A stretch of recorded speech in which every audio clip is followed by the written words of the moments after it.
Titanic submarine में कुछ ही घंटे की ऑक्सीजन अब बची हुई है। बची ऑक्सीजन कभी भी खत्म हो सकती है। पनडुब्बी में 5 लोग सवार हैं। बड़ी खबर आपको बता रहे हैं, लापता टाइटन पनडुब्बी की तलाश फिलहाल इस वक्त की जा रही है। आपको बताएं लगातार ढूंढने की उसे कोशिश की जा रही है। खबर यह भी है कि अब बहुत कम ऑक्सीजन बचा हुआ है, चंद घंटों की ऑक्सीजन इसमें बची हुई है और ऐसे में ये बड़ी चिंता का विषय हो सकती है। तो अटलांटिक महासागर में इस वक्त सर्च ऑपरेशन चल रहा है। टाइटन सबमरीन में कुछ ही घंटे की ऑक्सीजन बची है। बची ऑक्सीजन कभी भी खत्म हो सकती है, ये सबसे बड़ी बात है। पनडुब्बी में 5 लोग सवार हैं।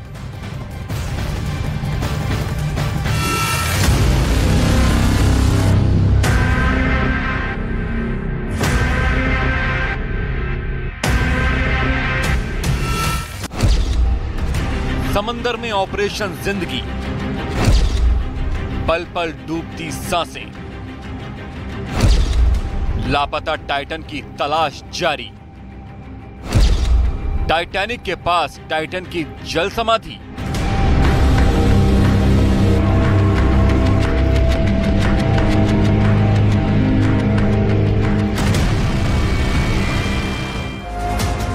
कहते हैं उम्मीद पर दुनिया कायम है, उम्मीद जीवन का सहारा है। तभी तो अमेरिका और कनाडा 5 लोगों की जिंदगी बचाने के मिशन पर हैं। ये तस्वीरें हैं अटलांटिक महासागर की, जहां पानी के जहाज और एयरक्राफ्ट एक ही चीज की तलाश में हैं, और वो है टाइटन सबमरीन। टूरिस्ट पनडुब्बी अटलांटिक ओशियन में 3800 मीटर की गहराई में लापता हो गई थी, जिसकी तलाश लगातार जारी है।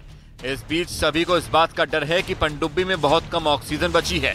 वक्त के साथ जैसे जैसे घड़ी की सुई आगे बढ़ रही है, उम्मीद कम होती जा रही है। सर्च ऑपरेशन में शामिल लोगों ने दिन रात एक कर दिया है। Crews are working around the clock to ensure that we are doing everything possible to locate the Titan and the 5 crew members.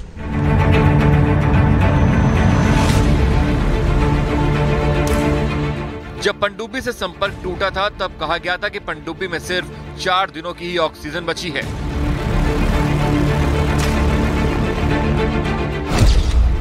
गायब टाइटन पनडुब्बी के क्रू का समुद्र के ऊपर मौजूद उसके जहाज पोलर प्रिंस से रविवार को संपर्क टूट गया था। 1 घंटे 45 मिनट में ही संपर्क टूट गया था।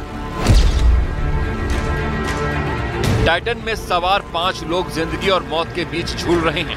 इस बीच सर्च ऑपरेशन में शामिल कनाडा के हवाई जहाज को पानी के अंदर शोर सुनाई दिया था।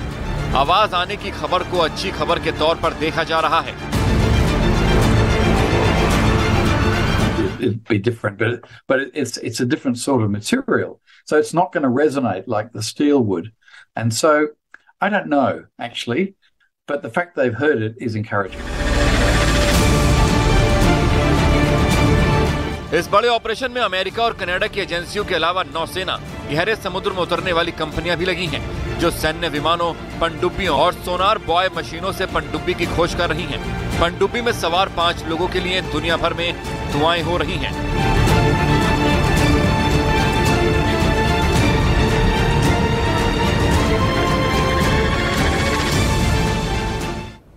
तो पनडुब्बी में चंद घंटों की ही ऑक्सीजन बची है। 5 जिंदगी की तलाश में समंदर में सबसे खतरनाक सर्च ऑपरेशन चलाया जा रहा है। सभी अटलांटिक महासागर में 111 साल पहले डूबे टाइटैनिक जहाज का मलबा देखने गए हुए थे।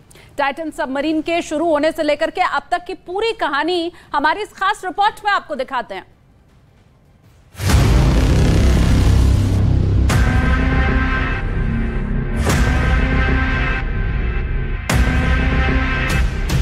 टाइटैनिक जहाज का मलबा दिखाने गई टाइटन नाम की पनडुब्बी अटलांटिक महासागर में गायब हो गई थी।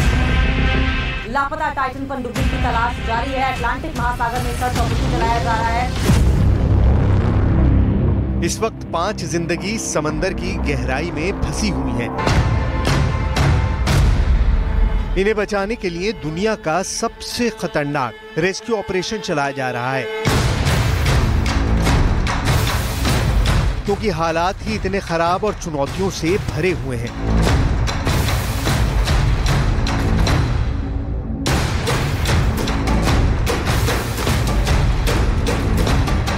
ये 5 लोग समंदर में 3800 मीटर की गहराई में खो गए हैं और इनके पास बस कुछ ही घंटों की ऑक्सीजन बची है। ये 5 एक पनडुब्बी टाइटन में सवार हैं और अब उनका बाहरी दुनिया से संपर्क पूरी तरह टूट गया है। क्या इन 5 को बचाने के लिए ये ऑपरेशन कामयाब हो पाएगा? वक्त के साथ जैसे जैसे घड़ी की सुई आगे बढ़ रही है, उम्मीद कम होती जा रही है। जो 5 लोग इस पनडुब्बी में फंसे हुए हैं, उनमें से 4 अरबपति पर्यटक हैं, जबकि 1 सबमरीन ऑपरेटर है और ये सब इस वक्त समंदर में 3800 मीटर की गहराई में है।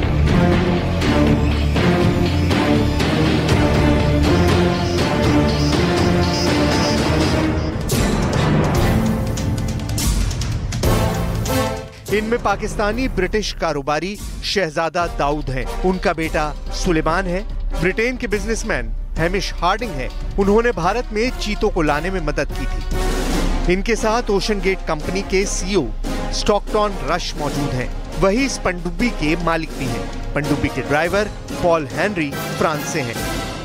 We've established a unified command with the United States Navy, with the Canadian Armed Forces, with the Canadian Coast Guard, and with the private operator Ocean Gate Expeditions. ये फुटेज टाइटन सबमरीन की है। इसमें एक बार में pilot समेत 5 लोग सवार हो सकते हैं और समंदर में हजारों मीटर की गहराई तक जा सकते हैं। इस वक्त टाइटन में सवार 5 लोग जिंदगी और मौत के बीच झूल रहे हैं। ऐसा क्यों हुआ, बहुत गौर से समझिएगा। ये सभी अटलांटिक महासागर में 111 वर्ष पहले डूबे टाइटैनिक जहाज का मलबा देखने गए हैं। वही टाइटैनिक जो 10 अप्रैल 1912 में ब्रिटेन से अमेरिका की यात्रा पर निकला और रास्ते में डूब गया था। वो उसका पहला सफर था और वही उसकी अंतिम यात्रा साबित हुई। उस जहाज पर 1997 में फिल्म बनी जिसने ऑस्कर अवार्ड जीता और वो पूरी दुनिया में मशहूर हो गई। तब से इस जहाज का मलबा भी दुनिया को अपनी तरफ खींचता आया है। ये मलबा समंदर में 3800 मीटर की गहराई में पड़ा हुआ है। इस गहराई को समझना है तो अंदाजा लगाइए कि दुबई की बुर्ज खलीफा जितनी ऊंची बिल्डिंग को 4.5 गुना और लंबा किया जाए। बुर्ज खलीफा की हाइट 828 मीटर है। ऐसी 4 इमारतों से भी ऊंची इमारत हो तब जाकर समंदर की इस गहराई को मापा जा सकता है। भारत में कुतुब मीनार की मिसाल दी जाए तो ऐसी 52 मीनार एक के ऊपर एक खड़ी की जाए तब जाकर 3800 मीटर की गहराई समझी जा सकती है।